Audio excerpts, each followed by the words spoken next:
Hello you guys, welcome back to my channel. My name is Leah. I am a PRN Med-Surg nurse, and I created this channel just to document my journey as a nurse so that I can help others who are in the nursing journey, so that you can see the highs and lows of what it is to be a nurse. So be sure to subscribe, like, and share this page so that you can come along on this journey. So I have put out a bunch of vlogs about basically what I encounter as a nurse, but I want to sit down and basically talk about what I do hour to hour in a 12-hour shift as a PRN Med-Surg nurse.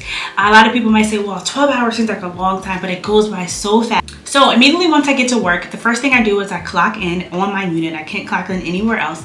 So I clock in at the time clock, and I immediately go to the nurse's station and I check to see if my name is written on the schedule, because a lot of times as a nurse, we are not sure, even though we are basically hired to a specific unit, all the time you're not going to be there. You can float to other floors depending upon how the census fluctuates. So my first priority is just to see where I am. And so I go to the nurse's station, look at the sheet that the charge nurse has filled out on the prior shift, and to see where my name is and to exactly see where I am, whether I have patients, I'm a PCA, or whether I'm sitting. There's so many aspects that you as an RN can sit. So I just like to make sure that I'm actually on the schedule, right? So once I do that, I head to the nurse's break room. I put down my belongings, I put my lunch away, and I immediately gather my things out of my bag. And now I'm going back to the sheet that basically outlines where I am. So on a typical day, I am assigned to my specific unit, and I do have a series of patients as a nurse. And so for instance, say for instance, I'm walking in, I may have 4, may have 5, God forbid I have 6 patients. So I like to see exactly who my patients are, write their room numbers down on a piece of paper. And then what I do is basically sometimes we have notes on specific patients, whether they are a sitter, whether they're one-to-one, whether they're a video sitter. Sometimes they tell me right offhand they're 2 feet if they're a total. So I like to make sure I actually know the notes about my patient before I go in. So I'm at the nurse's station and I'm waiting for huddle to basically start.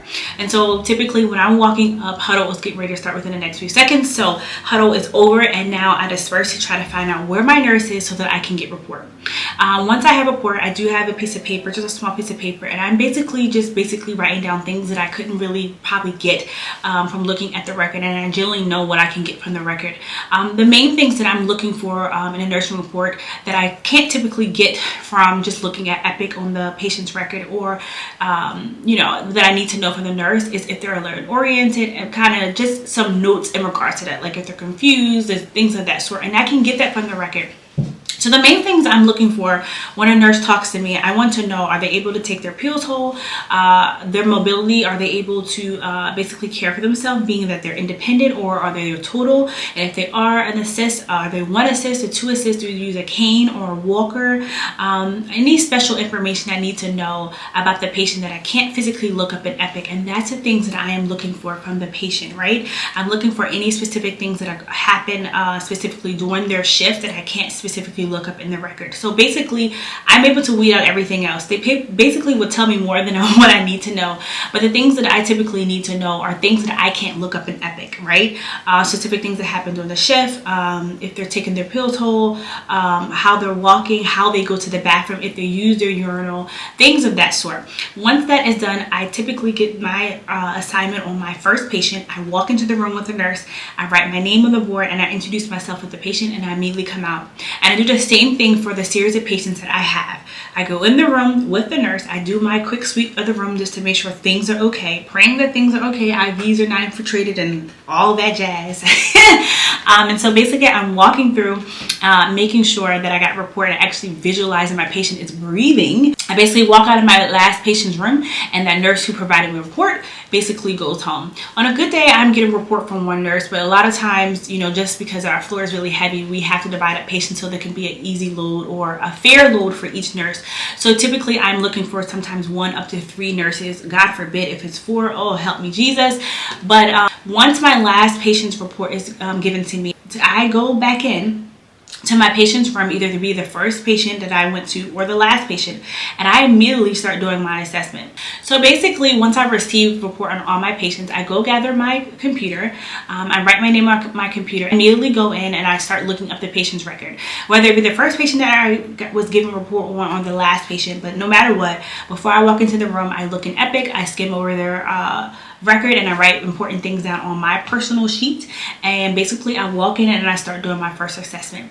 When I walk in, I'm doing my first assessment. I do all the basic things that I need to do in order to do a full head to toe assessment. And I do that for all of my patients going in. So I am able to do my assessment and actually physically, again, look at my patient and make sure the IVs are good. Make sure, you know, IV tubing is great. I actually clean my room, you guys. I know this sounds so weird, but I actually go in and I clean my rooms. And I do all that while I'm in there. So basically, that's what I do until all of my patients, until every head to toe assessment is completed and I've actually looked through all of Epic. During that time, my PCA is actually going in and out of rooms doing vitals. And typically on a good day, it probably would take them about 30 minutes to do all the vitals. But that gives me time to sit down and actually go in to chart my head to toe assessments while I'm waiting. So during that time, I've completed all of my head to toe assessments. And then immediately, if it's on a perfect day, no one has asked or called out for pain meds while I'm doing that. And I can actually have been done charting and I've actually seen all my patients.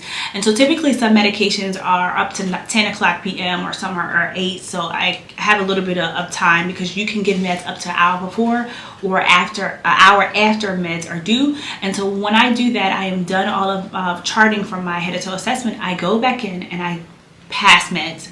And this is actually one of the best things that I have basically been able to do during night shift, because during day shift I was never allowed to do this because there's so much things going on.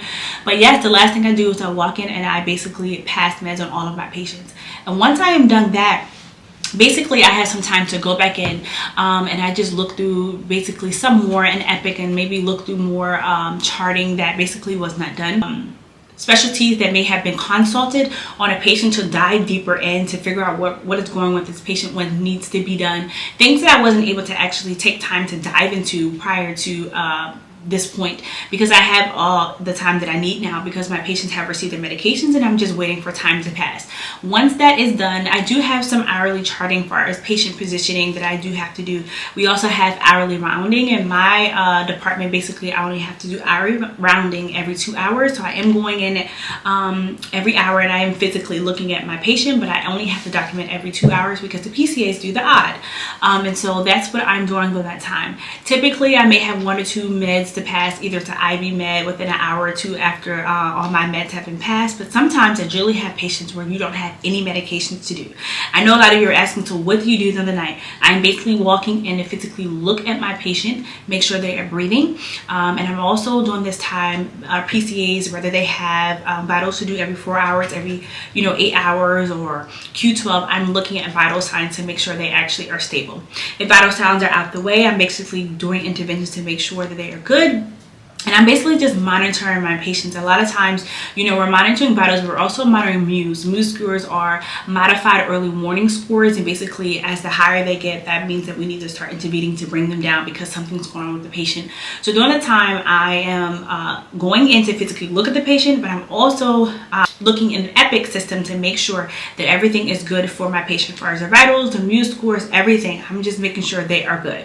So that's what I'm doing for the rest of the night. And I know a lot of you are thinking, well, how do you stay awake? It becomes hard sometimes because night shift is very easy for its workload.